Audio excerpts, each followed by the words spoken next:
Welcome everyone. Dear student, आज हम solid state का सेकंड पार्ट पढ़ेंगे, जिसमें मैंने लास्ट क्लास में आपको जो चीजें कराई हैं उसको एक बार हम लोग बस रिवाइज कर लेते हैं। लास्ट क्लास में हमने क्रिस्टल सॉलिड और अमॉर्फस सॉलिड क्या होते हैं, उनके बीच में क्या क्या डिफरेंसेस होते हैं, ये बात को कवर किया। फिर हमने क्रिस्टल सॉलिड के टाइप्स देखे, जिससे मॉलिक्यूलर सॉलिड आया, मेटालिक सॉलिड आया, आयनिक सॉलिड आया, कोवलेंट या नेटवर्क सॉलिड आया। ये जो मॉलिक्यूलर सॉलिड था ये फर्दर तीन पार्ट में क्लासिफाइड हुआ था। कौन कौन से? पोलर, नॉन पोलर और हाइड्रोजन बॉन्डेड। तो ये सारी बातों को हमने लास्ट क्लास में कवर किया। फिर हमने क्रिस्टल सिस्टम पढ़े, 7 टाइप्स ऑफ क्रिस्टल सिस्टम, जिसमें 14 टाइप्स ऑफ ब्रेवे लैटिस हमने कंसीडर किए। तो डियर स्टूडेंट, जब हम ब्रेवे लैटिस पढ़ रहे थे तब आप देख पा रहे थे कि उसमें simple primitive, body centred cubic, face centred cubic, ये सारे वर्ड्स आ रहे थे। ये एक्चुअल में होते क्या है, आज हम उसी को डिटेल में पढ़ेंगे, उनकी क्या प्रॉपर्टीज हैं। और बच्चों में पहले बता दे रहा हूं कि ये इस चैप्टर का सबसे ज्यादा वैल्यूएबल पार्ट है। तो चलो, इससे पहले कि मैं आपको डिफरेंट टाइप ऑफ सेल या ब्रेवे लैटिस कराऊं, उससे पहले मैं कुछ छोटी मोटी बातें आपको बताना चाहूंगा, क्योंकि आप जितने भी टाइप के सिस्टम पढ़ेंगे ना, वो सारे के सारे क्यूबिकल रहेंगे। तो छोटी सी बात है कि हम पहले क्यूब से रिलेटेड कुछ प्रॉपर्टीज पे बात कर लें कि जो एक क्यूब होता है उसके अंदर क्या क्या प्रॉपर्टीज होती हैं। तो प्यारे बच्चों, ये मान लो मैंने एक क्यूब ड्रॉ कर दिया। अब इस क्यूब में क्या क्या है, तो एक क्यूब जो होता है उसमें कितने फेसेस होते हैं, कितने कॉर्नर होते हैं, एज वेल एज उसके कितने एजेस होते हैं। ये बात आपको ऑलरेडी पता भी रहती है, पर एक बार हम लोग बस रिकॉल कर लेते हैं। फॉर एग्जांपल, मान लो मैंने ये आप लोग के लिए क्यूब बना के लाया, ठीक। इस क्यूब में कितने फेसेस हैं, तो देखो ये फ्रंट फेस, ये बैक फेस, ये लेफ्ट, ये राइट, ये टॉप, ये बॉटम। तो टोटल फेसेस कितने हैं भैया? 6। कॉर्नर तो आप देख पा रहे हैं, टॉप के जो इसका रूफ है उसमें टॉप में कितने हैं? 1 2 3 4, एज वेल एज बॉटम में 1 2 3 4। टोटल एक क्यूब में कॉर्नर्स कितने आते हैं? तो 8 कॉर्नर्स आते हैं। और साथ ही साथ में एजेस पता किया जाए तो 4 एजेस तो टॉप में आए, 4 एजेस बॉटम में आए, 8 हो गए, 9 10, और ऐसे ही इसके पीछे ये 11 और 12। तो 12 एजेस, 8 कॉर्नर, 6 फेसेस एक क्यूब की प्रॉपर्टी है। अब ये मैं क्यों बताया, क्योंकि आपको ये बातें आप धीरे धीरे समझ में आएंगी। डायरेक्ट सेल पे हम नहीं जाएंगे ना, ठीक है। सेल, ये जो बीसीसी बनता है, एफसीसी बनता है, उसमें क्यों हो रहा है, कैसे हो रहा है, इस सारी बातों को जानने के लिए ना मैं पहले कुछ थोड़े मोड़े बेसिक से बातें आपको सिखाना चाहता हूं। उसके बाद तो हम लोग को जाना ही है हमारे टू द पॉइंट सिलेबस पे। तो बच्चे, ये तो था क्यूब। अब बात हमको क्यूब की ही नहीं करनी है, ठीक है। यहां पर मैं आप लोग को एटम का पोजीशन रख रहा हूं, एटम पोजीशन, और यहां पर उनका कंट्रीब्यूशन रहेगा।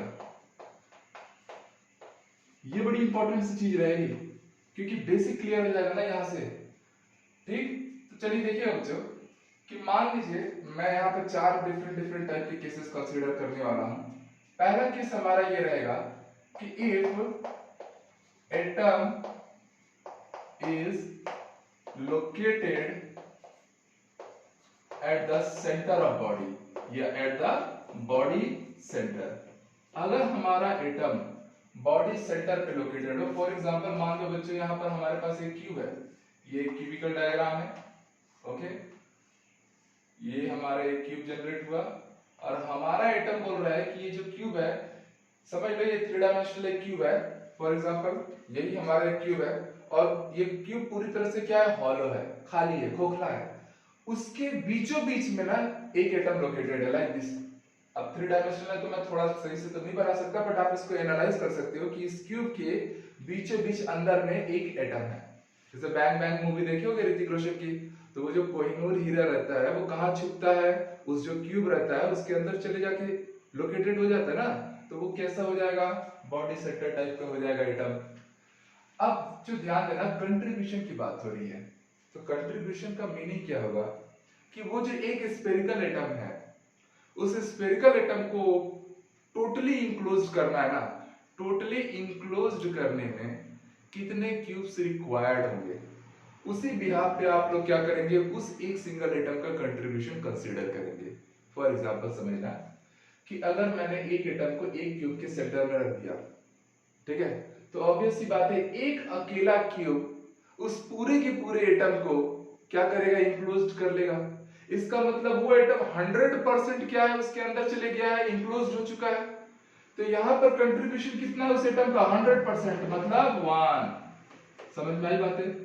सेकंड केस में जो अगर लेंगे, अगर हमारा एटम फेस सेंटर पर आ जाए, एटम कहां आ जाए, फेस सेंटर पे। फॉर एग्जांपल इस बार का मान लीजिए ये हमारा क्यूब है और हमारा एटम इस बार क्यूब के फेस के सेंटर पे, किसी एक फेस के सेंटर पे जाएगा। क्यूब में तो 6 फेसेस होते हैं, लाइक दिस। ये जो मेरा राइट वाला फेस दिख रहा है, मैंने इसके सेंटर पे एक एटम डाल दिया, ठीक। तो बच्चे जब फेस के सेंटर पे आपने एटम डाला ना, फॉर एग्जांपल मैं आपको करा के दिखा रहा हूं कि समझिए ये आपका एक फ्रंट फेस है और आप में इस फ्रंट फेस के सेंटर पे यहाँ पर एक एटम लगा रहे हैं। ये देखिए इस फ्रंट फेस के सेंटर पे जब बच्चों आप यहाँ एटम रख रहे हैं ना, तो वो एटम क्या है, आधा इस क्यूब के अंदर है, आधा इस क्यूब के बाहर है, क्योंकि एटम तो स्फेरिकल होते हैं, आधा अंदर धंसा हुआ है, आधा बाहर है। उस एटम को हम लोग को क्या करना है, ये जो फेस में जो एटम आया, उस एटम को हमको टोटली इंक्लोज्ड करना है। तो ऑब्वियस सी बात है, ये आधा इस क्यूब के अंदर जा चुका है, आधा बाहर है, तो आधे हिस्से को हम लोग को क्या करना है, कवर अप करना है। तो उसको कवर करने के लिए समझ लो ये आधा अंदर है, आधा बाहर है, एक और क्यूब इसी के पैरेलल में क्या करना पड़ेगा, लगाना पड़ेगा। ये दो क्यूब जैसे ही होंगे, वो जो फेस के सेंटर पे एटम है वो पूरी तरह से क्या हो जाएगा, इंक्लोज्ड हो जाएगा।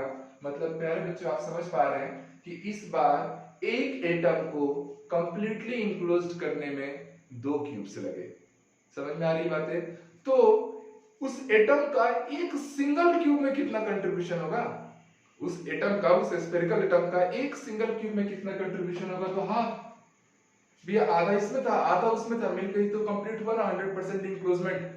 तो आप समझ पा रहे हैं कि इस बार फेस सेंटर का कंट्रीब्यूशन कितना चला, हाफ, हाफ या 50%। ये बातें अपने आप में कॉन्सेप्ट है, इनको आपको याद रखना है बच्चों। थर्ड पॉइंट पे आ जाता हूं। थर्ड पॉइंट हम कहां जाते हैं, तो भैया एट एज सेंटर। हम यहां पर एज के सेंटर पर इस बार एटम रखने वाले हैं, लाइक दिस। ये मान लीजिए हमारा क्यूब है,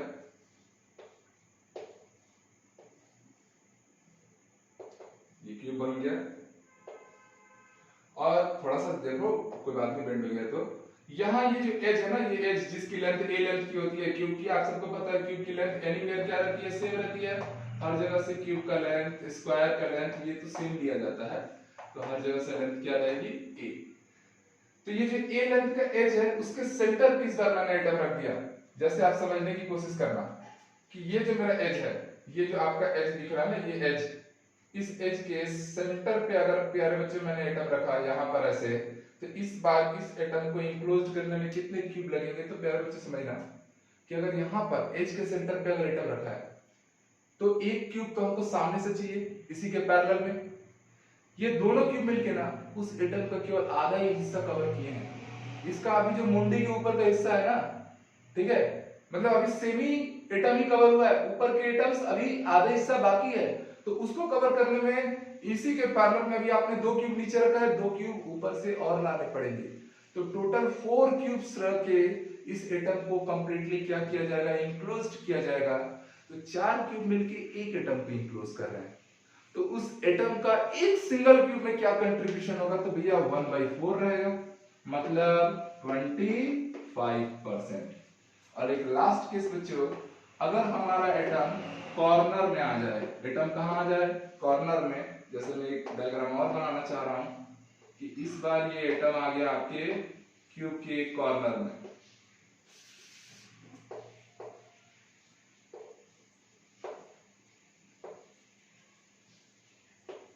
अब इसके लिए कंट्रीब्यूशन सोचेंगे, यहां पर मेरा एक एटम रख दिया मैंने, ये एटम रखा। फॉर एग्जांपल इस बार का हम एटम यहां रख रहे हैं, ये कॉर्नर, ये जो कॉर्नर एंड है, यहां पर मैं एटम लाके रख रहा हूं। तो प्यारे बच्चे इस दफा क्या होने वाला है कि इस एटम को इंक्लोज करने के लिए पहले तो आपको बगल में एक क्यूब लाना पड़ेगा, एक क्यूब के पैरेलल में एक क्यूब, दो क्यूब, 2 क्यूब्स हो गए। सामने से दो और क्यूब लाने पड़ेंगे, टोटल 4 क्यूब हो गए। 4 क्यूब होने के बाद भी वो जो कॉर्नर का एटम है ना उसका केवल आधा ही इससे इंक्लोज हुआ है, ऊपर का पूरा उसका क्या है बाकी रह गया है। तो उसको कंप्लीटली इंक्लोज करने के लिए 4 क्यूब्स नीचे हैं, 4 क्यूब्स कहां से लाने पड़ेंगे टॉप पे, तो टोटल 8 क्यूब मिलके कॉर्नर के एटम को कंप्लीटली इंक्लोज कर रहे हैं। मतलब एक सिंगल एटम का एक सिंगल क्यूब में क्या कंट्रीब्यूशन आया, तो वो 1/8 आया, मतलब 12.5%। तो मेरे प्यारे बच्चों आप ये डाटा हमेशा के लिए याद रखिए, पूरे चैप्टर में ये बहुत ज्यादा यूज होने वाला है कि अगर बॉडी सेंटर्ड एटम है तो उसका कंट्रीब्यूशन कितना रहता है, तो 1 रहता है। फेस सेंटर्ड एटम का कितना रहता है, हाफ। एज सेंटर एटम का 1/4 और कॉर्नर एटम का कंट्रीब्यूशन एक सिंगल यूनिट सेल या एक सिंगल क्यूब में कितना लिया जाएगा, 1/8। ये जो क्यूब का स्ट्रक्चर बनता है ना, ये जो क्यूब का स्ट्रक्चर बन रहा है, सारे डायग्राम्स में ऐसे बता दे रहा हूं कौन किसका था। ये यूनिट सेल की तरह ही प्रिटेंड करेगा, क्योंकि आप सबको पता है यूनिट सेल क्या है। यूनिट सेल रिपीटिंग यूनिट होता है जो पूरे के पूरे लैटिस के स्ट्रक्चर को जनरेट करने के लिए यूज किया जाता है। तो हमारा ये जो भी हम चीजें पढ़ रहे हैं सब के सब समझ लेना यूनिट सेल के लिए ही पढ़ेंगे, ठीक। तो ये थी बेसिक सी बात है। अब प्यारे बच्चों बेसिक तो हमने क्लियर किया, अब हम आते हैं हमारे मुद्दे वाली बात पे कि ये जो यूनिट सेल है, जो क्यूबिकल यूनिट सेल हम ले रहे हैं, इसको हम लोग को बेसिकली 3 मेजर टाइप्स में क्लासिफाई करना है। और वो 3 मेजर टाइप्स पहले कौन कौन से हैं, तो हम पढ़ेंगे सिंपल क्यूबिक सेल, या इसी को हम लोग प्रिमिटिव भी बोलते हैं, प्रिमिटिव क्यूबिकल सेल, ठीक है। होता क्या है प्रिमिटिव का मतलब या सिंपल का, तो ये ऐसा क्यूबिकल सेल होगा जिसके एटम्स कहां रहेंगे, atoms are located, atoms are located at corner. कहां एटम लोकेटेड रहेंगे, तो कॉर्नर में। आराम से समझना ना, बड़ी इंपॉर्टेंट सी चीज होने वाली है और पूरा डाटा मैं एक जगह इकट्ठा करा के देने वाला हूं। और आपको जो बेसिक मैंने अभी पढ़ाया उससे क्या होगा, चीजें इतनी आसान हो जाएंगी कि आपको अब चीजें आराम से समझ में आएंगी। तो भैया सिंपल या प्रिमिटिव अगर मैं बोलूं तो उसका मतलब ही क्या होता है कि अगर एक क्यूब है, ठीक है, इस क्यूब में आप सबको मैंने पिछले क्लास में ये चीजें एक्सप्लेन की हुई हैं कि लैटिस जो होता है वो एक फ्रेम होता है। जैसे घर बनाने के लिए हम लोग को क्या करना पड़ता है, रॉड सरियों का एक फ्रेम बनाते हैं, उसके ऊपर से कंक्रीट ईंट की लेयरिंग करते हैं, तो कंप्लीट हमारा घर का बिल्डिंग का स्ट्रक्चर तैयार होता है। सिमिलरली यहां भी वही है कि एक क्रिस्टल का जब आप स्ट्रक्चर देखते हैं, जैसे सोडियम क्लोराइड, आपको पता है सोडियम क्लोराइड को हम लोग NaCl क्रिस्टल भी बोलते हैं। तो ये क्रिस्टल जब बनता है ना, तो ये पहले लैटिस से बनता है। लैटिस किससे बनता है, यूनिट सेल से बनता है, ठीक है। तो बच्चों जब लैटिस के अलग अलग कॉर्नर्स पे या जो भी पॉइंट्स हैं वहां पर जब कोई एटम मॉलिक्यूल या आयन लोकेट होते हैं ना, तो उसी से जनरेट होता है क्रिस्टल। क्या जनरेट होता है, क्रिस्टल। तो प्यारे बच्चों ये तो समझ लो एक लैटिस है, इसके कॉर्नर पे हमारे एटम्स आ रहे हैं ना, इसके जो कॉर्नर है, कितने कॉर्नर्स हैं, 8 कॉर्नर्स हैं। तो 8 कॉर्नर्स पे जब एटम आएंगे तो ऐसे लैटिस को हम क्या नाम देंगे, सिंपल या प्रिमिटिव, ठीक है। टोटल देख लीजिए 4 डाउन में है और 4 कहां है, टॉप पे है। ये आपको फेस दिख रहा है, टॉप फेस, ये बॉटम फेस, 8 एटम्स आ चुके हैं। जबकि और कॉर्नर में एटम लोकेटेड हो तो उसी को आप लोग सिंपल क्यूबिक सेल या प्रिमिटिव भी बोल सकते हैं। अब मेरे प्यारे बच्चों इसमें आपको कुछ भी पॉइंट्स कवर करने हैं। कौन कौन से पॉइंट्स कवर करने हैं, तो चलिए देखिएगा। पहला पॉइंट हम लोग का रहता है number of atom, number of atom, इसको नो मत पढ़ लेना भाई, per unit cell, per unit cell, या इसी को हम लोग इफेक्टिव नंबर भी बोलते हैं और z इफेक्टिव से रिप्रेजेंट करेंगे। होता क्या है तो आप समझिएगा, कितने टोटल एटम्स है, तो भैया 8। कितने टोटल एटम्स हैं, 8। और ये एटम्स कहां है, तो आप समझ पा रहे हैं कॉर्नर्स पे हैं। ये एटम कहां है, कॉर्नर्स पे है। आपको पर यूनिट सेल में चाहिए ना नंबर ऑफ एटम, समझिएगा बात को। 8 atoms all are located at corner. Corner के एटम का कंट्रीब्यूशन कितना होता है, अभी अभी तो आपने पढ़ा है, कॉर्नर के एटम का कंट्रीब्यूशन कितना लिया, 1/8। सॉल्व कीजिए, वैल्यू कितनी आई, 1। तो हमारा number of atom per unit cell z की वैल्यू कितनी आ गई, 1 आ गई। इजी, ठीक है। पहले बच्चे एक काम करता हूँ, मैं किसी एक फेस को ना बाहर निकालता हूँ इसमें से। ये जो है मेरा समझ लीजिए फ्रंट फेस है, ये इतना हिस्सा, इसको मैं बाहर निकाला। जब मैं बाहर निकालूंगा तो ये फ्रंट फेस मुझे कुछ ऐसा दिखाई देगा। ठीक है, सारे एटम एक दूसरे के क्या है, टच में रहते हैं। एटम तो स्फेरिकल होते हैं। ठीक है, कुछ छोटा कुछ बड़ा बन गया होगा, उसको थोड़ा कंसीडर कर लेना, सब एक दूसरे के टच में रखना ना, like this.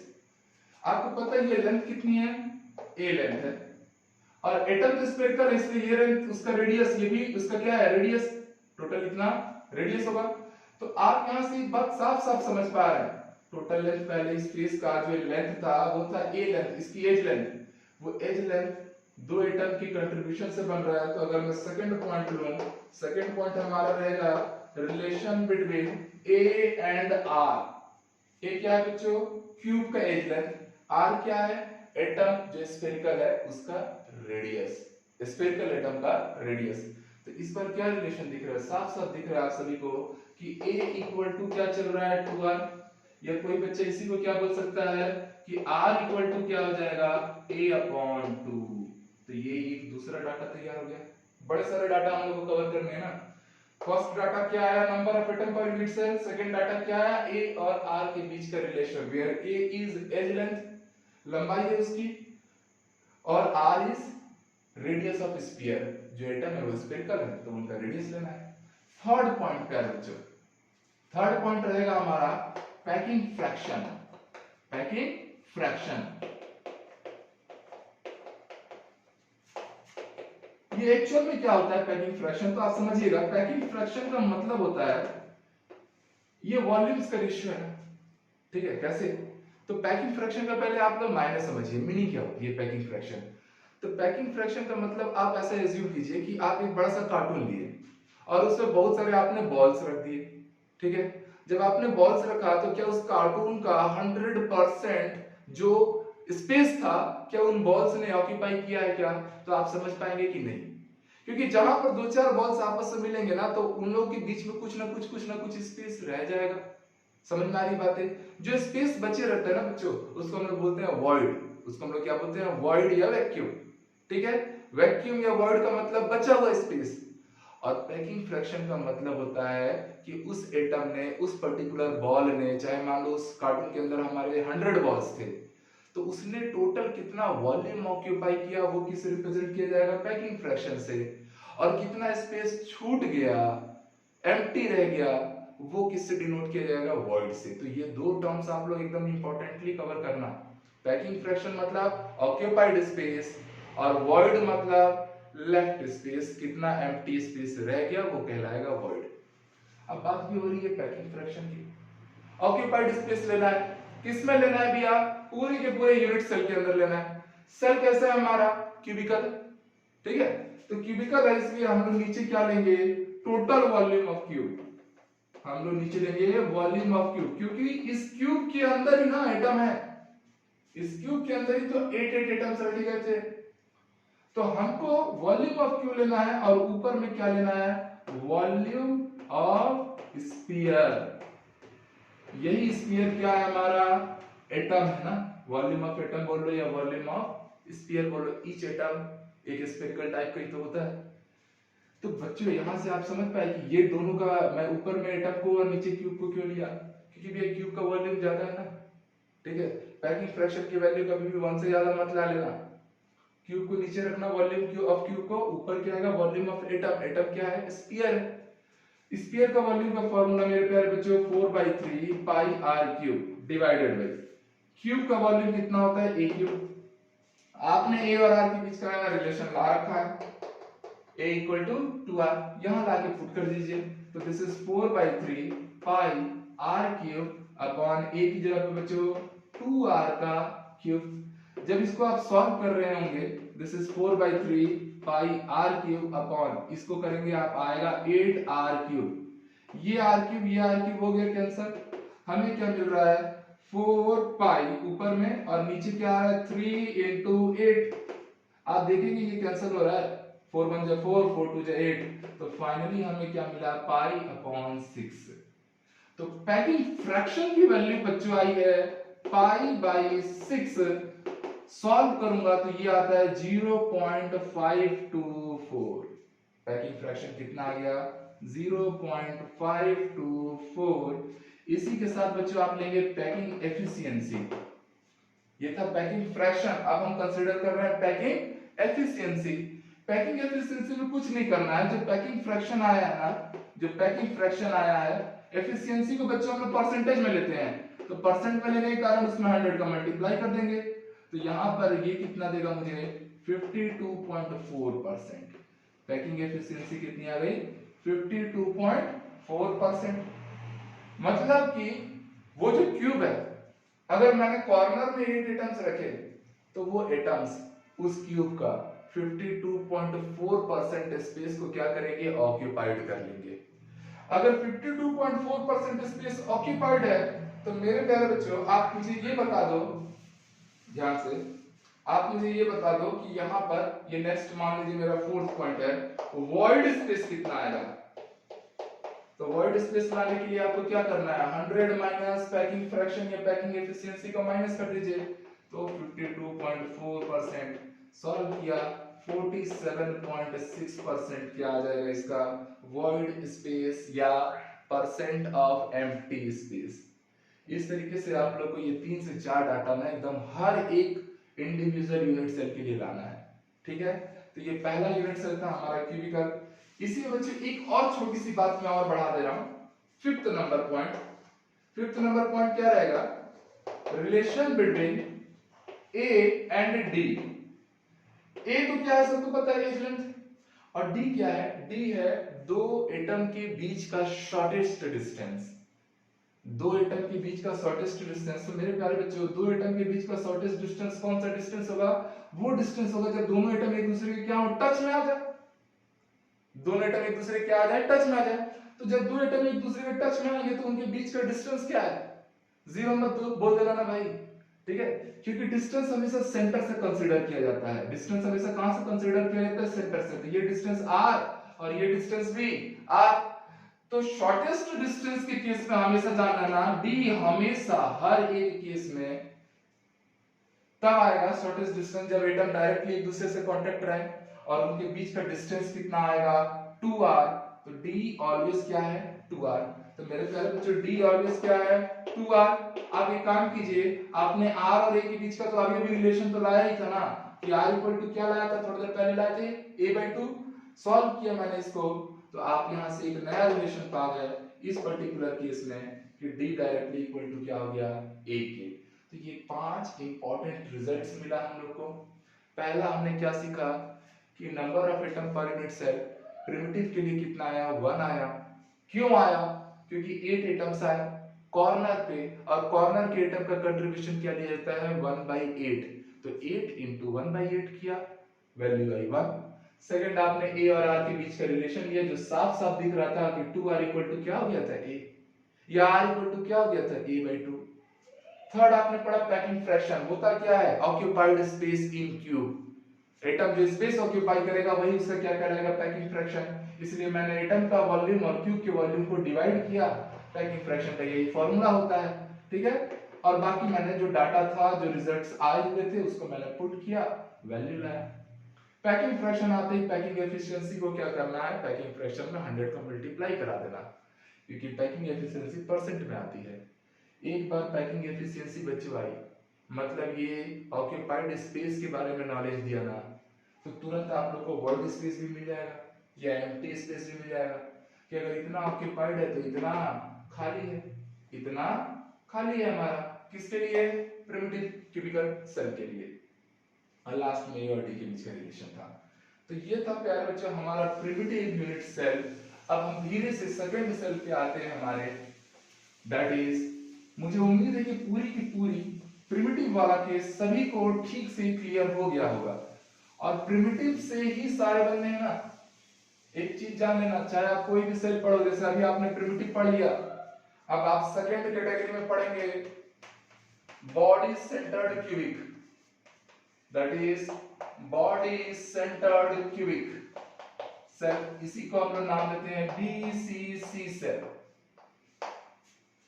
Body centred cubic. होता क्या है तो चलो मैं पहले बना रहा हूं। नाम से क्लियर है बच्चों, बॉडी सेंटर्ड, मतलब मान लो ये मेरा एक क्यूब बना, ठीक। एक चीज बच्चों आप नोट करके दिमाग में रख लीजिए ना, या कॉपी में भी नोट करके लिख लीजिए, चाहे आप कोई भी क्रिस्टल स्ट्रक्चर पढ़ रहे हो, ठीक है, कोई भी टाइप का सेल या क्यूबिकल सेल पढ़ रहे हो, सारे सेल पहले तो प्रिमिटिव होंगे। सारे सेल, चाहे मैं बीसीसी पढ़ूं या मैं एफसीसी पढ़ूं, कुछ भी पढ़ूं, पहले उसको प्रिमिटिव होना है। मतलब प्रिमिटिव होना है इसका मतलब कि कॉर्नर्स पे एटम्स को पहले पहुंचा दो। प्रिमिटिव का मतलब ही क्या होता है, कॉर्नर्स पे एटम को रखना। तो ये 8 एटम्स थे, 8 कॉर्नर से पहुंच गए। इसका नाम क्या है, बॉडी सेंटर्ड क्यूबिक। अभी मैंने आपको बताया था बॉडी सेंटर्ड, ये वर्ड का मतलब होता है कि जो बॉडी है ना, पूरा क्यूबिकल बॉडी है, उसके सेंटर पे हमारा एक और एटम रहेगा, लाइक दिस। मतलब प्रिमिटिव तो रहेगा ही रहेगा, मतलब कॉर्नर पे तो एटम रखने ही रखने हैं, एडिशनली बॉडी के सेंटर पे भी एक एटम रखने हैं। तो ये जो क्यूब आपका जनरेट हुआ, ये क्यूब आप लोग का कहलाएगा body centred cubic, BCC structure, ठीक है। अब बच्चों अगर मैं इसमें फर्स्ट पॉइंट लेने जाऊं, number of atom per unit cell, अगर मैं कंसीडर कर रहा हूं number of atom per unit cell, तो ध्यान देंगे ना, z की वैल्यू ले रहा हूं, कॉर्नर में कितने एटम है, 8, और कॉर्नर के एटम का कंट्रीब्यूशन कितना होता है, 1/8, तो 8 into 1/8 प्लस फेस के, सॉरी, बॉडी के सेंटर में कितने एटम है, 1। और अभी भी आपने पढ़ा है ना कि बॉडी के सेंटर का जो एटम होता है उसका कंट्रीब्यूशन कितना होता है, अभी जस्ट वीडियो की स्टार्टिंग में मैंने बताया था, उसका कंट्रीब्यूशन भी होता है 1। तो 1 का मल्टीप्लाई करेंगे, सॉल्व करेंगे आप यहां से चीजें, तो दिस इज 1 प्लस 1, तो इस दफा z की वैल्यू फॉर बीसीसी स्ट्रक्चर कितनी आ गई, 2।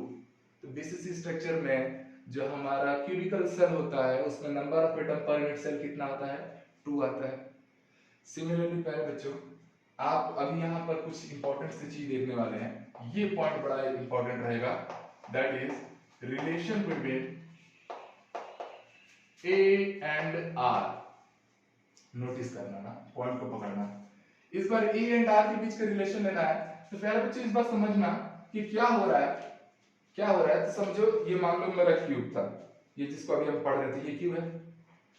इस क्यूब में ना, ये हॉलो क्यूब था, इसके सेंटर पे एटम था। एटम कहां था, सेंटर पे। आपको ना बॉडी डायगोनल लेना है, आपको क्या लेना पड़ेगा, बॉडी डायगोनल, मतलब यहां का टॉप का एटम, समझना, और बैक फेस जो है ना, इसका पीछे वाला जो फेस है उसका बॉटम का एटम, उसको मिलाते हुए आपको एक डायगोनल ट्रेस करना है। समझना बात को, फिर से मैं बात कह रहा हूं कि सामने वाले फेस का टॉप का एटम, यहां का एटम, और पीछे वाले फेस का बॉटम के एटम को आपको मिलाते हुए डायगोनल ट्रेस करना है। तो वो डायगोनल क्या कहलाता है, बॉडी डायगोनल। एक तो नॉर्मल डायगोनल होता है जिसको हम लोग फेस डायगोनल बोलेंगे, मतलब आप यहां से लेके यहां तक का डिस्टेंस डायरेक्टली आ जाओ, वो पता है आपको ये a है, ये a है, तो ऑब्वियस है पाइथागोरस थ्योरम लगाओगे, ये a√2 होगा। वो बच्चों फेस डायगोनल है, क्योंकि आप केवल फेस पे हो, एक ही फेस पे हो। जब आप बॉडी डायगोनल लेते हो ना, तब आप दो अलग अलग फेस कवर कर रहे हो ना, एक फ्रंट फेस कवर कर रहे हो और एक बैक फेस कवर कर रहे हो। तो समझना बात को, जब एक फेस था, जब फ्रंट फेस की केवल बात हुई थी, उस समय का डायगोनल को हम लोग क्या नाम दिए, फेस डायगोनल, और उसकी वैल्यू क्या आई, a√2, ठीक है। वन फेस में वैल्यू आ रही है a√2। जब दो अलग अलग फेस थे, फ्रंट फेस बैक फेस, यहाँ का टॉप का एटम फ्रंट फेस का, बैक फेस के बॉटम का एटम, यहां से जो डिस्टेंस मैच की जाती है, इसमें दो अलग अलग फेसेस कवर हो रहे हैं, इसलिए इस डायगोनल को हम नाम देंगे बॉडी डायगोनल। और बॉडी डायगोनल का बच्चे जो लेंथ होगा वो रहेगा a√3। क्या रहेगा, a√3। कोडिंग क्या है, एक फेस रहेगा तो a√2, दो अलग अलग फेसेस कवर कर रहे हो तो a√3 डिस्टेंस। तो मेरे प्यारे बच्चों आप इस बार फिर से समझना कि यहाँ का जो टॉप का एटम था, समझना बात को, यहाँ का टॉप का एटम, ये एटम, ठीक, ये वाला एटम, और ये बैक फेस है ना, ये बैक फेस है, यहाँ का बॉटम का एटम, ये देखो, इसको बस देखो आप, ये फ्रंट फेस हो गया हमारा, ये बैक फेस हो गया। तो फ्रंट फेस का टॉप का एटम, बैक फेस के बॉटम का एटम, इनके बीच का आपको डिस्टेंस कवर करना है। तो जब इनके बीच में डिस्टेंस कवर करोगे ना, एटम एक दूसरे के कांटेक्ट में रहेंगे, तो भैया जब आप ये डिस्टेंस कवर कर रहे होंगे ना, तो आप साफ साफ समझ पाएंगे कि यहाँ का आप लोग रेडियस लेंगे इस एटम का, जो बॉडी के सेंटर में एटम है वो तो पूरा ही पूरा कवर होगा ना डायगोनल में, तो उसका क्या होगा, 2r। पहले वाले का यार टॉप के एटम का आर, बॉडी के सेंटर में जो एटम है उसका पूरा का पूरा डायगोनल कवर होगा आर, और जो बैक फेस का बॉटम का एटम है उसका आर टोटल ये डिस्टेंस किसके इक्वल हो जाएगा, बॉडी डायगोनल, और बॉडी डायगोनल क्या है a√3। तो प्यारे बच्चे यहाँ से टोटल आया 4r इक्वल टू a√3। अगर चीजें टफ हो रही हैं तो आप ये डाटा याद कर सकते हैं। तो 4r इक्वल टू a√3, तो यहाँ से r इक्वल टू क्या हो गया, a√3/4। या कोई बच्चा चाहे तो इसी को ऐसा बोल सकता है कि सर a इक्वल टू क्या हो जाएगा, देखो a इक्वल टू क्या हो जाएगा, तो 4r तो यहाँ है ही अपॉन √3। तो ये डाटा आपको मिला, समझ में आई बात है? ठीक है, ये याद रख लेना। ठीक है, किसके लिए हम लोग बात कर रहे हैं, बॉडी सेंटर बीसीसी स्ट्रक्चर के लिए। Third point, packing fraction. Packing fraction आप सबको पता है, वॉल्यूम ऑफ एटम या atoms upon volume of cube. बच्चों वॉल्यूम ऑफ एटम कितना होता है, that is 4/3 pi r cube. पर ध्यान देंगे इस बार आपके पर यूनिट सेल में कितने एटम्स आए हैं, 2, इसलिए सामने z का मल्टीप्लाई जरूर कराना ना, क्योंकि एक एटम का वॉल्यूम होता है 4/3 पाई आर क्यूब। यहाँ कितने एटम आ चुके हैं पर यूनिट सेल में, 2 एटम्स आए हुए हैं, दैट्स व्हाई यहाँ 2 का मल्टीप्लाई होगा, इसलिए मैंने किसका मल्टीप्लाई करा दिया, z का। हो सकता है एफसीसी के लिए किसी और नंबर का मल्टीप्लाई हो, बीसीसी के लिए 2 हो रहा है। यहाँ नीचे में क्या आ गया, a क्यूब। डाटा रखिए, z की जगह पे मैंने रख दिया बच्चों 2, 4/3 pi r cube divided by a cube. a की वैल्यू हमने लाई हुई है बच्चों 4r अपॉन √3, इसका क्या करना है, होल क्यूब। तो आप जब इसको सॉल्व कर रहे होंगे तो आप यहाँ पर पाएंगे कि पूरा सॉल्व करने के बाद ये आएगा a√3 अपॉन 8। ठीक है, सॉरी यहाँ पर जब ये मैं पूरा सॉल्व करूंगा तो √3 पाई अपॉन 8 आएगा, a तो हट चुका है, r क्यूब भी कैंसिल हो जाएंगे। तो फाइनली पैकिंग फ्रैक्शन जब आप सॉल्व करेंगे इसको तो ये देगा वैल्यू आपको 0.68। तो पैकिंग फ्रैक्शन हमारा कितना आ गया है, 0.68। तो प्यारे बच्चों यहीं से आप लोग को पैकिंग एफिशिएंसी कितनी आ जाएगी, तो 100 का मल्टीप्लाई कर दीजिए, दैट इज 68% पैकिंग एफिशिएंसी। एक बार पैकिंग एफिशिएंसी आया, पैकिंग एफिशिएंसी आते ही आप लोग फिर से तुरंत एक चीज ला पाएंगे, क्या, वॉइड स्पेस।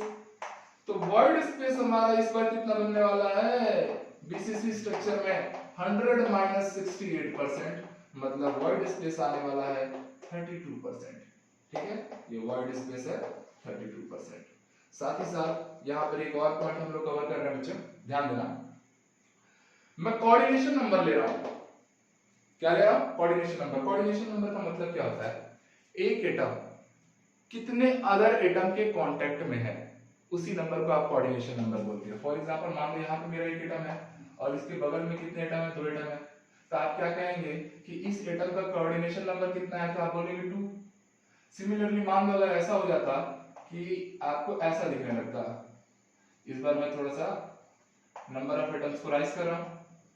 अब अगर मैं आपसे पूछता कि अब बताओ इस एटम का कोऑर्डिनेशन नंबर कितना है, तो ये एटम कितने एटम के डायरेक्टली टच में है, वही उसका कोऑर्डिनेशन नंबर है। पहले तो ये कोऑर्डिनेशन नंबर 2 आया था, अभी देखिए ये एटम इसके भी टच में है, इसके भी टच में है, इसके भी टच में है और इसके भी टच में है, इन लोगों के टच में नहीं है। तो कितने लोगों के टच में है, 4, इसलिए कोऑर्डिनेशन नंबर अब क्या होगा, 4। बात समझ में आ रही है? तो वही हाल है, कोऑर्डिनेशन नंबर का मतलब ही क्या होता है कि एक एटम रेस्ट अदर कितने एटम्स के डायरेक्ट कांटेक्ट में है, वो उसका क्या कहलाएगा, कोऑर्डिनेशन नंबर। देखो सिंपल प्रिमिटिव वाले के केस में थोड़ा सा हमारा छूट गया था, सिंपल प्रिमिटिव के केस में बच्चों उसको बाद में पढ़ेंगे, फिलहाल अभी बॉडी सेंटर वाला देख लो। अगर सेंटर में हमारा एटम है, बिल्कुल एक क्यूब एनालाइज करो, उस क्यूब के रूफ पे आप 4 एटम्स रखो, क्योंकि वो आपका टॉप फेस है, और उसके फ्लोर पे भी आप लोग 4 एटम रखो, और बीचों बीच में एक एटम रखो क्योंकि बॉडी सेंटर बनाना है। तो जो बीचों बीच का एटम है ना, वो टॉप के 4 एटम्स और बॉटम के 4 एटम्स सबके कांटेक्ट में है। दैट्स व्हाई यहां पे प्यारे बच्चों कोऑर्डिनेशन नंबर कितना आ गया, 8। तो बीसीसी स्ट्रक्चर में कोऑर्डिनेशन नंबर की वैल्यू कितनी आती है, 8 आती है। ये पॉइंट आप लोग याद रखिए, नीट में डायरेक्टली ये जितने भी फॉर्मूला या जितने भी रिजल्ट्स बता रहा हूं ना बच्चों, ये डायरेक्ट पूछता है ना, ये डायरेक्ट पूछा हुआ है आपका जेईई में कि भैया बीसीसी स्ट्रक्चर के लिए पैकिंग फ्रैक्शन की वैल्यू क्या है या पैकिंग एफिशिएंसी क्या है। डायरेक्ट आता है ना जेई नीट में, तो इसलिए हर एक चीज, एक रिजल्ट जो आ रहा है कैसे आ रहा है उस चीज को आप लोग जानो और याद करो, ठीक है, क्योंकि ये डायरेक्ट क्वेश्चन बनते हैं ना। कोऑर्डिनेशन नंबर कितना आया, 8 आया, क्यों आया, मैंने बात एक्सप्लेन की। प्रिमिटिव वाले में हमारा कोऑर्डिनेशन नंबर छूट गया, तो उसको आप बच्चे एज्यूम करो, मैं एक क्यूब लिया, उसके कॉर्नर से मैंने क्या किए, एटम्स रख दिए, टॉप कॉर्नर पे 4 एटम और नीचे के जो बॉटम है उस पे 4, क्यूब में 8 तो कॉर्नर्स ही होते हैं लाइक दिस, हर कॉर्नर पे एक एक एटम है। मान लो मैंने ये वाला एटम ने स्टडी के लिए कंसीडर किया, ये जो कॉर्नर में एटम है, क्योंकि प्रिमिटिव स्ट्रक्चर चल रहा है, ध्यान से पहले वाले स्ट्रक्चर की बात कर रहे हैं, वहां छूट गया था।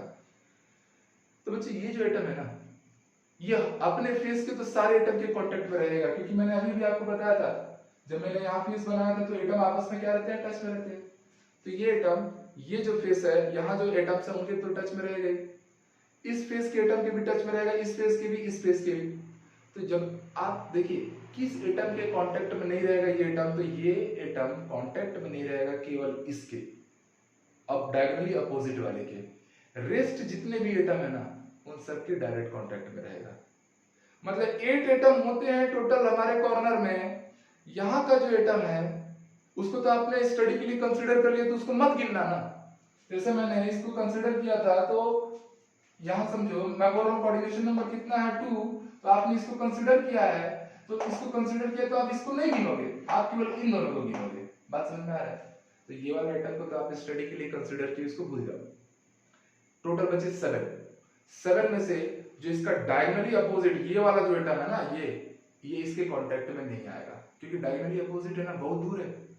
बाकी जितने भी हैं उन सबके कांटेक्ट में आएगा। तो प्रिमिटिव वाले केस में बच्चे नोट करके पॉइंट डाल देना, प्रिमिटिव वाले जो अभी हमने पढ़ा था कि उसका कोऑर्डिनेशन नंबर कितना आता था 6, बीसीसी का कितना आया 8 आया। क्लियर होगी बातें? ठीक है, नेक्स्ट पॉइंट एक और ले रहे हैं, वही है ए एंड डी का रिलेशन। ए और डी का रिलेशन ले रहे हैं बच्चों, तो आप सबको पता है डी हमेशा से किसके इक्वल है 2r, और r की वैल्यू तो आपने ला रखी है ना, r की वैल्यू आपने क्या लाई है a√3/4। तो यहां से हमारा a और d का रिलेशन मिल जाएगा, क्या मिलेगा a√3/2, d इक्वल टू कितना आया a√3/2, या a इक्वल टू आ गया 2d/√3। तो अगर आपको बीसीसी में अगर आप लोग को एज का लेंथ दे दे और आपसे पूछे shortest distance between two atoms consider करो, न्यूमेरिकल में आ जाए सवाल, तो फॉर्मूला याद रखना, डायरेक्ट डाटा रखना, एक ही वैल्यू सॉल्व कर देना। ठीक है, तो ये था बच्चों आप लोगों का body centred cubic cell. Third point हम लोग आते हैं हमारे तीसरे क्यूबिकल सेल पे। देखो एकदम आराम आराम से चीजें सीखते जाओ, बड़ी इंटरेस्टिंग सी है बातें। ठीक, और ये सारी चीजों को ना एक बॉक्स में बना के रखना, खैर मैं वो काम भी करवाऊंगा, अभी आप लोग बस सीखते जाओ। थर्ड हमारा जो सेल है दैट इज फेस सेंटर्ड, क्या नाम देंगे इसको, फेस सेंटर्ड क्यूबिक, FCC। ठीक है, फुटबॉल क्लब मत पढ़ देना, FC मतलब फेस सेंटर्ड क्यूबिक। क्या करना है इस बार, तो मैंने आपको पहले ही कहा है कि हर क्यूबिकल सेल जो होता है वो अपने आप में तो पहले प्रिमिटिव तो होगा भैया, उसको पहले आपको क्या करना है, प्रिमिटिव तो करना ही करना है।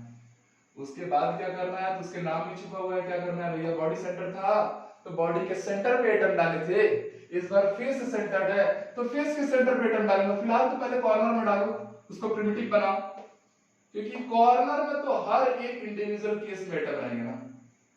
हो गए, अब क्या करना है, अब हमको फेस के सेंटर पे एटम रखना है, क्योंकि नाम ही है ना फेस सेंटर क्यूबिक। तो देख रहे हो ये फेस दिख रहा है आप लोगों को, राइट फेस, इसके सेंटर पे मैंने एक एटम रख दिया ऐसा। ये आपको टॉप फेस दिख रहा है, इसके सेंटर पे मैंने एटम रख दिया। ये बॉटम फेस दिख रहा है आपको, इसके सेंटर पे मैंने एटम रख दिया। ठीक, इसके एटम को थोड़ा सा मैं शेडेड कर दे रहा हूं। ये आपको लेफ्ट फेस दिख रहा है, इसके सेंटर पे मैंने एटम रख दिया। ठीक, फिर ध्यान से ये फ्रंट फेस दिख रहा है, ये फ्रंट फेस दिख रहा है बच्चों, तो यहां पर समझ लो इसी एटम के ऊपर ही मैं मान ले रहा हूं, क्योंकि अब तो मेरे पास अलग से जगह नहीं है, तो इसीलिए इसके सेंटर पे मैंने एक एटम रख दिया।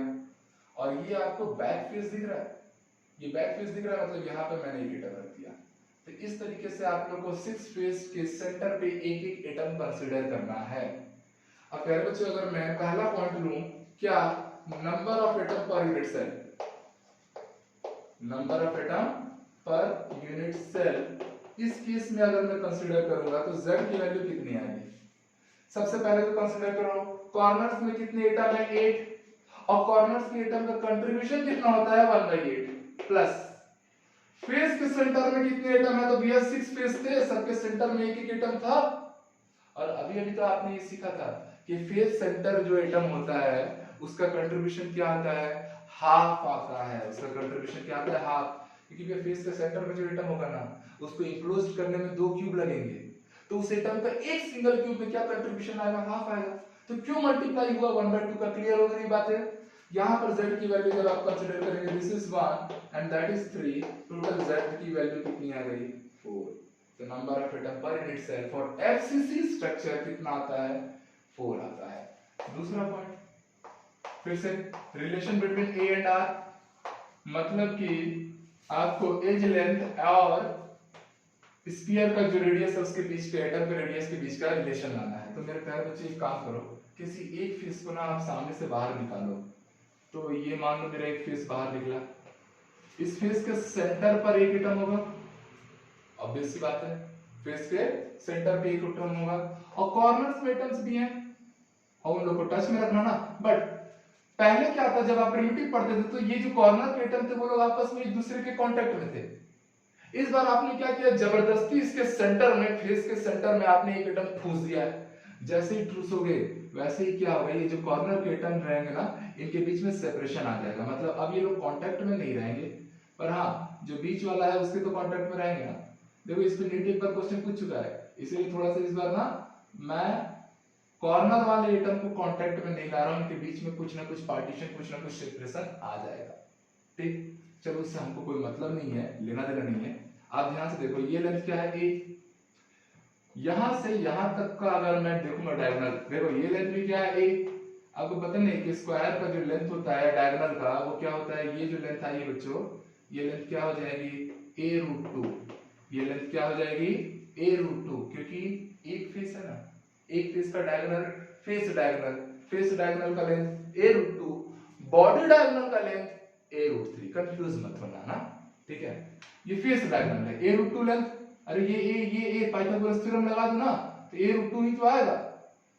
अब ध्यान से देखो ये डिस्टेंस क्या हो गया r, ये डिस्टेंस पूरा डायमीटर है तो 2r, और ये वाला डिस्टेंस भी क्या हो गया r। तो यहां से आप समझ पा रहे हो r plus 2r plus r equal to कितना a√2, तो 4r equal to a√2, that's why बच्चों r की वैल्यू कितनी आ गई a√2/4, या a की वैल्यू कितनी हो जाएगी तो 4r/√2। सॉल्व करोगे इस 4 को आप लोग 2 into 2 लिख सकते थे, जब 2 into 2 लिख सकते थे तो आप देखेंगे 2 को रहने दो, √2 ऊपर है और नीचे एक 2 है, तो √2 और 2 आपस में कैंसिल हो जाएगा और फाइनली वैल्यू कितनी आ गई 2√2। तो r इक्वल टू क्या आ गया a/2√2, या a इक्वल टू बच्चों यहीं से देख लो a इक्वल टू क्या आ जाएगा 2√2r। तो these are the relation between a and r, और ये रिलेशन बहुत जरूरी हो जाता है क्योंकि अब हमको क्या पढ़ना पड़ेगा, पैकिंग फ्रैक्शन। तो पैकिंग फ्रैक्शन के लिए आपको पहले a और r का बीच का रिलेशन चाहिए। देखो थर्ड पॉइंट में कंसीडर कर रहा हूं, पैकिंग फ्रैक्शन वो हमेशा से क्या होता है, वॉल्यूम ऑफ एटम्स अपॉन में वॉल्यूम ऑफ क्यूब, ठीक है। तो भैया वॉल्यूम ऑफ एटम्स इस बार z into 4/3 pi r cube ले लेना, ठीक है, अपॉन में a क्यूब। अभी अभी बच्चों आपने z की वैल्यू लाई थी, इस बार पर यूनिट सेल में कितने एटम है 4 एटम है, into 4/3 pi r cube divided bye नीचे a क्यूब। a का रिलेशन r के टर्म में क्या है बच्चों 2√2r है, उसका क्या करना क्यूब करना है।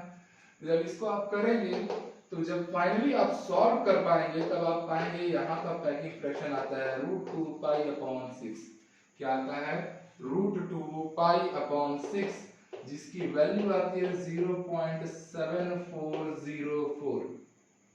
मतलब कि यहां से ये पैकिंग फ्रैक्शन आया है 0.7404, तो पैकिंग एफिशिएंसी कितनी आ गई बच्चों, पैकिंग एफिशिएंसी आ जाएगी 74.04%। तो ये 74.0 है, मतलब मैं उसको रियरली कितना ले लूं 74%। तो पैकिंग एफिशिएंसी आ गई 74%।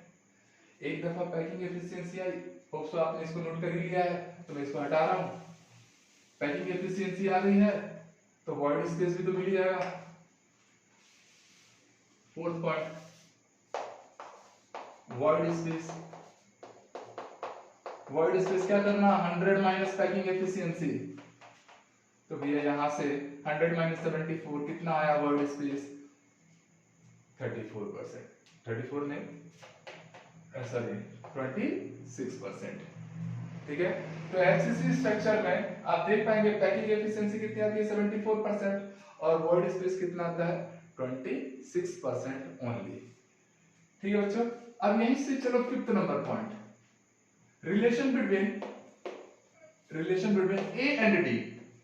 ए एंड डी के बीच का क्या रिलेशन आएगा, तो आपको पता है डी हमेशा से क्या है 2r 2। अभी भी तो आपने r की वैल्यू लाई थी ना, कितना a/2√2। In terms of r क्या था a/2√2, रख दिया मैंने वैल्यू, 2 2 कैंसिल हो गया, तो d की वैल्यू आ गई बच्चों a/√2। a/√2 किसके लिए, फेस सेंटर क्यूबिक के लिए। Sixth number point, coordination number लेना है। तो कोऑर्डिनेशन नंबर लेना है तो ध्यान देना ना इस बार कि मान लीजिए फेस के सेंटर पे आपने एटम लिया लाइक दिस, फेस के सेंटर पे आपने एटम लिया है, ये एटम ऊपर के जो चार है उन सबके कांटेक्ट में रहेगा, नीचे के चार के कांटेक्ट में रहेगा, 4 4 8 हो गया, सिंपली पकड़ना ना। बगल का जो फेस का सेंटर है उसके भी कांटेक्ट में रहेगा, इसके भी इधर वाले के भी कांटेक्ट में रहेगा, 9 10। ठीक है, साथ ही साथ में आप लोग यहां समझना इधर के 4 हो चुके हैं, नीचे के 4 हो चुके हैं, 9 हो चुका, 10 हो चुका, एज वेल एज जो ऊपर का फेस का जो सेंटर है उसके भी कांटेक्ट में रहेगा 11, और नीचे का जो फेस का सेंटर है, नीचे भी तो फेस है ना बॉटम फेस, उसके सेंटर पे भी तो एक एटम है ना, फेस सेंटर में हर फेस के सेंटर में एटम रखे हुए हैं, तो टोटल 11 और ये नीचे से 12, केवल एक फेस के सेंटर के एटम के कांटेक्ट में नहीं आएगा और वो है जस्ट इसका अपोजिट फेस। तो फ्रंट के अपोजिट में जो बैक फेस है उसके सेंट्रल एटम के कांटेक्ट में ये एटम नहीं आएगा, बाकी सारे एटम के कांटेक्ट में आएगा। तो टोटल कितने आए हमारे 12 आए, कोऑर्डिनेशन नंबर कितने आ गए 12 आ गए। तो प्यारे बच्चे ये था आप लोग का एफसीसी से रिलेटेड सारे इंपॉर्टेंट पॉइंट्स, एक एक चीज क्यों आ रहा है, कैसे आ रहा है, इसका डायग्राम कैसे बनता है। बुक में बड़ा क्रिटिकल सा डायग्राम बनाता है, बट आप कंफ्यूज मत होइएगा, आप ऐसा डायग्राम बिल्कुल बना सकते हैं। मुद्दा ये है कि जो उसके एटम्स हैं उसको आपको शो करना है। एटम्स कौन कौन से हैं, 8 एटम्स कॉर्नर पे हैं और 6 एटम फेस के सेंटर पे हैं। ठीक है, इसीलिए तो z की वैल्यू 4 है ना इस बार। तो एक काम करते हैं, इस बार हम लोग एक पूरा का पूरा बॉक्स बनाते हैं और मुझे उम्मीद है ये बॉक्स बच्चों मेरे कंप्लीट करने से पहले आप लोग का एक रिवीजन रहेगा, आप लोग को इसको पूरा आंसर करते जाना है। जैसे मान लीजिए यहाँ पर मैंने यूनिट सेल डाल दिया, ये मेरा यूनिट सेल है, ये z की वैल्यू है, ये कोऑर्डिनेशन नंबर है, ये a एंड r का रिलेशन है, ये a एंड d का रिलेशन है, ये पैकिंग फ्रैक्शन है और ये पैकिंग एफिशिएंसी है। ये पूरी बॉक्सिंग करनी है हम लोग को। चलिए, सारी चीजें जो अभी तक हमने पढ़ी हैं वो सारे सारे एक ही बॉक्स में आ जाए तो मजा आ जाए। अगर मैंने प्रिमिटिव टाइप का सेल लिया है तो आपने पढ़ा था z की वैल्यू कितनी आई थी, 1। कोऑर्डिनेशन नंबर क्या है बच्चे, याद करो जल्दी जल्दी। चलो मैं पहले आप लोग के लिए दे रहा हूं, आप लोग एक काम कर सकते हो, वीडियो को पॉज करके सारी चीजों को आप लोग एक बार पहले खुद से बना भी सकते हो, क्योंकि ये चीज कॉपी में रहनी चाहिए ना।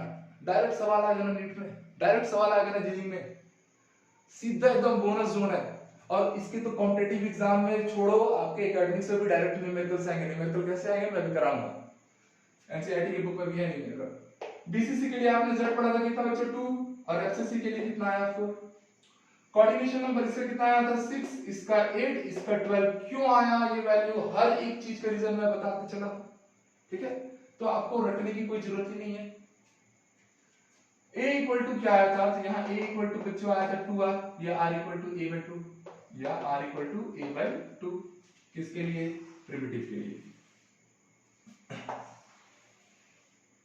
बीसीसी के लिए आपने पढ़ा था a इक्वल टू क्या आया था, रूट ए इक्वल टू आया था 4r/√3 या r इक्वल टू आपने पढ़ा था a√3/4।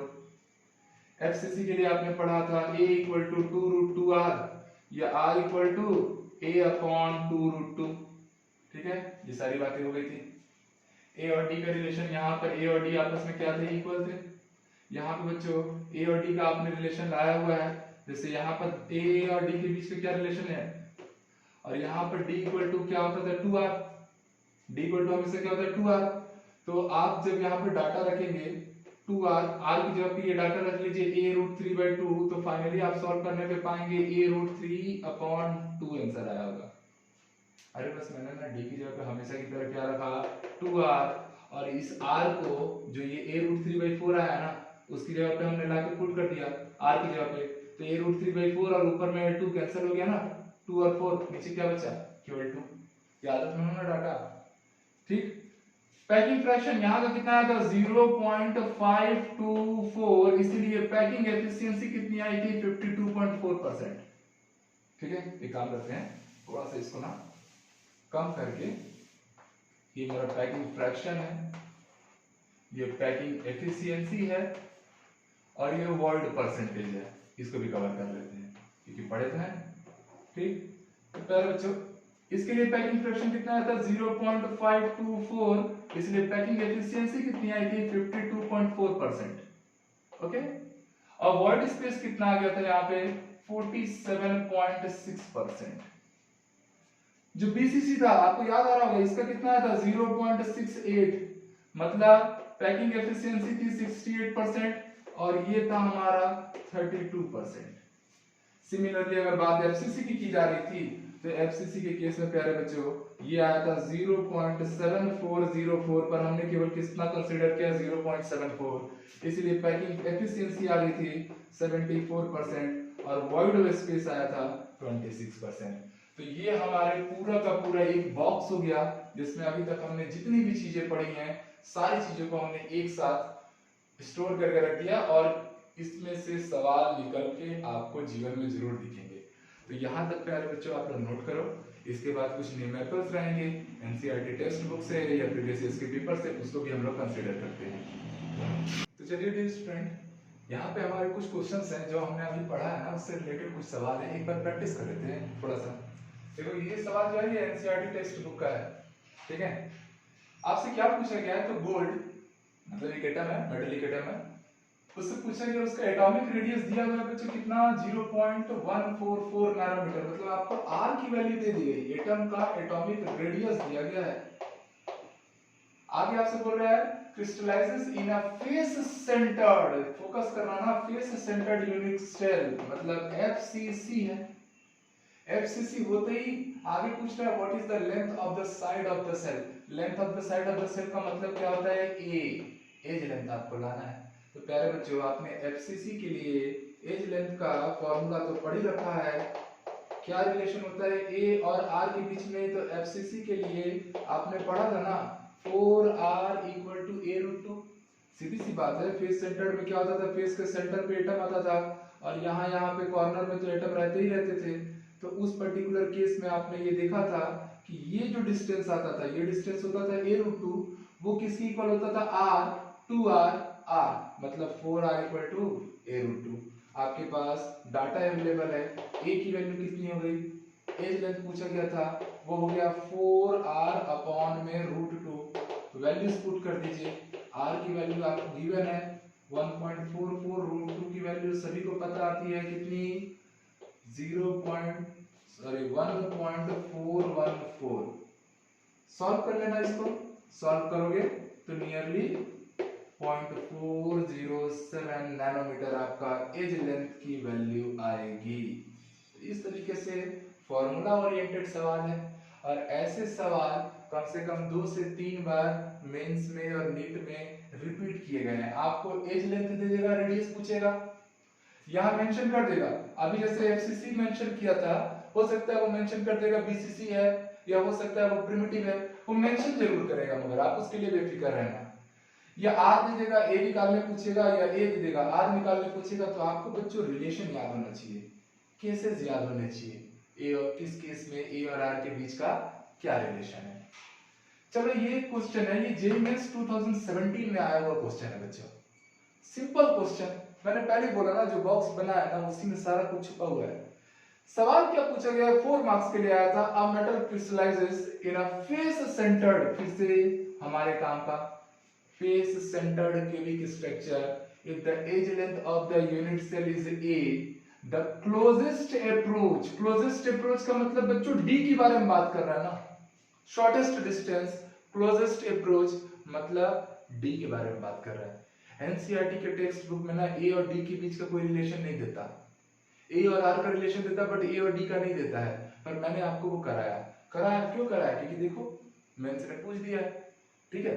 तो जो भी चीजें मैं कराऊंगा आप भरोसा रखना वो अपने आप में क्वालिटी ओरिएंटेड रहेंगी। तो आपसे बोल रहा है closest approach between two atoms मतलब शॉर्टेस्ट डिस्टेंस d के बारे में बात कर रहा है इन मेटालिक क्रिस्टल विल बी। तो भैया फेस सेंटर का और रिलेशन किसके टर्म में दिया है, ऑप्शन किसके टर्म में दिया है, ए के टर्म में दिया है। तो आप लोग को पता है एफसीसी के लिए डी और ए के बीच का क्या रिलेशन होता था, मेरे प्यारे बच्चों के दिमाग में तुरंत आ गया होगा कि एफसीसी के लिए तो हमने अभी अभी सर बॉक्स में पढ़ा था क्या, d equal to a by root two. यही बीसीसी के लिए बोल देता तो भी क्लियर हो जाता, प्रिमिटिव के लिए पूछता तो भी क्लियर हो जाता। ठीक, ये क्वेश्चन बच्चों नीट में आया है और ये नीट में सेम क्वेश्चन 2 बार आया है, 2008 नीट में भी आया है, 2015 नीट में भी सेम क्वेश्चन आया है। नीट के क्वेश्चन कई बार रिपीट भी होते हैं ना, इसलिए उसके प्रीवियस ईयर्स के क्वेश्चन बनाने मस्ट है। क्या दिया, the vacant space in BCC lattice, इस बार मेंशन किया है क्या, बीसीसी।